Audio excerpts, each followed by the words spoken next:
আসসালামু আলাইকুম বন্ধুরা, কেমন আছো সবাই? আজকে তোমাদের সাথে শেয়ার করব আমি কিভাবে গ্রামের পদ্ধতিতে দেশি মুরগি রান্না করেছি, তাও আবার দেশীয় নতুন লাল আলু দিয়ে। তো এখানে আমি দেশি মুরগি 4টা নিয়েছি। 4টা নিয়ে ভালোভাবে গরম পানি দিয়ে পরিষ্কার করে আগুনে পুড়ে নিচ্ছিলাম, কারণ দেশি মুরগির চামড়া খুবই মজার হয়। গরম পানি দিয়ে পরিষ্কার করার পর এভাবে আগুনে ছেঁকলে চামড়ায় যে সাদা পালক থাকে এগুলা পরিষ্কার হয়ে যায়। অনেকে দেশি মুরগির চামড়া পছন্দ করে, আবার অনেকে দেশি মুরগির চামড়া পছন্দ করে না, তবে আমার দেশি মুরগির চামড়া খুবই পছন্দ। মুরগি আগুনে ছেঁকে নেওয়ার পর এবার ভালোভাবে পরিষ্কার করে কেটে নেব। যে কোনো মাছ, মুরগি, মাংস আমার কাটতে খুবই ভালো লাগে। তোমাদের কার কেমন লাগে অবশ্যই কমেন্ট করে জানাবে। দেশি মুরগি গ্রামে চামড়া সহ কেটে নিয়ে রান্না করা হয়। আমি ওই পদ্ধতিতেই এই দেশি মুরগিটা আজকে রান্না করব। আগের দিনের মানুষরা দেশি মুরগি ঝোল ঝোল করে রান্না করত, তাও আবার আলু দিয়ে, নতুন দেশীয় লাল আলু দিয়ে। বাচ্চা থেকে বয়স্ক মানুষদের জন্য এই দেশি মুরগি স্বাস্থ্যের জন্য খুবই উপকারী। ফার্মের মুরগির মাংস মানুষের জন্য খুবই খারাপ, তাই চেষ্টা করবেন দেশি মুরগি খাওয়ার জন্য।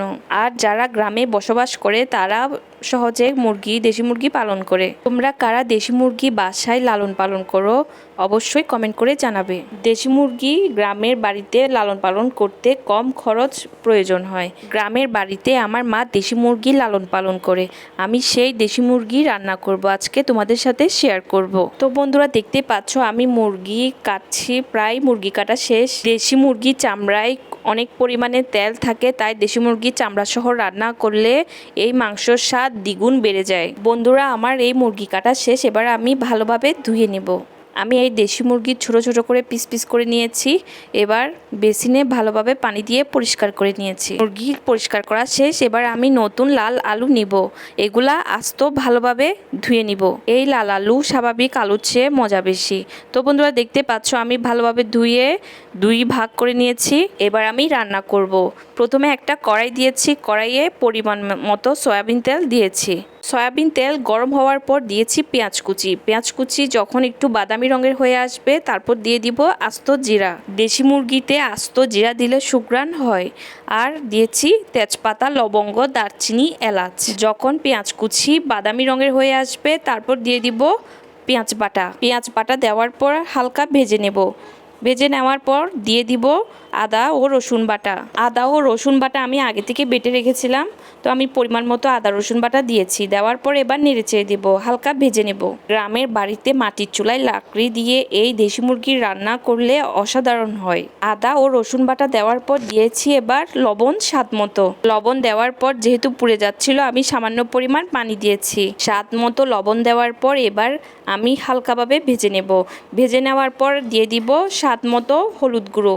বন্ধুরা তোমরা কারা দেশি মুরগি খেতে পছন্দ করো এবং রান্না করতেও পছন্দ করো তারা অবশ্যই কমেন্ট করে জানাবে। হলুদ গুঁড়ো দেওয়ার পর দিয়েছি মরিচের গুঁড়ো। আমি এখানে কাশ্মীরি মরিচের গুঁড়ো ব্যবহার করেছি। কাশ্মীরি মরিচের গুঁড়ো দেওয়ার পর দিয়েছি ধনিয়ার গুঁড়ো। ধনিয়ার গুঁড়ো দেওয়ার পর দিয়েছি জিরার গুঁড়ো।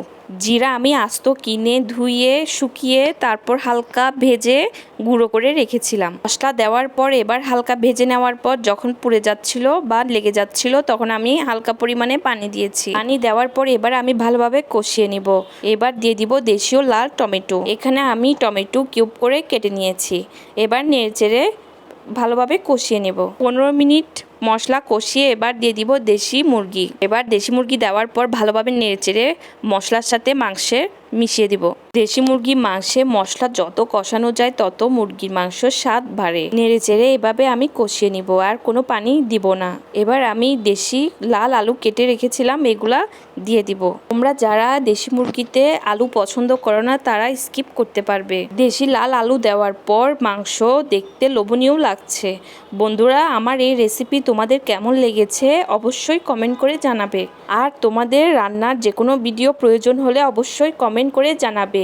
আমি চেষ্টা করব তোমাদের সাথে শেয়ার করার। এই মাংস আমি একটু পরপর নেড়ে ভালোভাবে কষিয়ে নিচ্ছিলাম যাতে মশলার সাথে মাংস মিশে যায়। এবার আমি দিয়েছি পানি, পরিমাণ মতো পানি দিয়েছি। যেহেতু পুড়ে যাচ্ছিল তাই আমি পরিমাণ মতো পানি দিয়ে এবার ভালোভাবে নেড়েচেড়ে ঢেকে দিব যাতে মাংস সেদ্ধ হয়। এবার আমি ঢাকনা দিয়ে দিব। ঢাকনা দেওয়ার 20 মিনিট পর আমি আবারও ঢাকনা তুলে নেব। বন্ধুরা তোমরা দেখতে পাচ্ছ এই মাংস দেখতে লোভনীয় হয়েছে। এবার ভালোভাবে নেড়েচেড়ে দেব। মোবাইলে সুন্দর কালার না আসলেও বাস্তবে খুবই সুন্দর হয়েছে আর খেতে অসাধারণ হয়েছে। সবাই চেটেপুটে খেয়েছে। একটু পরপর এভাবে আমি নেড়েচেড়ে দিচ্ছিলাম যতক্ষণ না মাংস সেদ্ধ হচ্ছিল। মাংস সেদ্ধ হয়নি, তাই আমি আরও কিছু পরিমাণ পানি দিয়ে ভালোভাবে নেড়েচেড়ে ঢাকনা দিয়ে দিব যাতে সেদ্ধ হয়। 20 মিনিট পর এই ঢাকনা উঠিয়ে নিব। দেশি মুরগি সেদ্ধ হয়েছে। আমার রান্নাও প্রায় শেষের দিকে। এবার আমি আস্ত কাঁচামরিচ দিয়ে ধনিয়া পাতা দিয়েছি। শেষের দিকে আস্ত কাঁচামরিচ দিলে সুঘ্রাণ মাংসের সাথে মিশে যায় আর খুবই ভালো লাগে খেতে। তোমরা কারা এভাবে দেশি মুরগি রান্না করো অবশ্যই কমেন্ট করে জানাবে। সবাই ভালো থাকবেন, সুস্থ থাকবেন। ধন্যবাদ।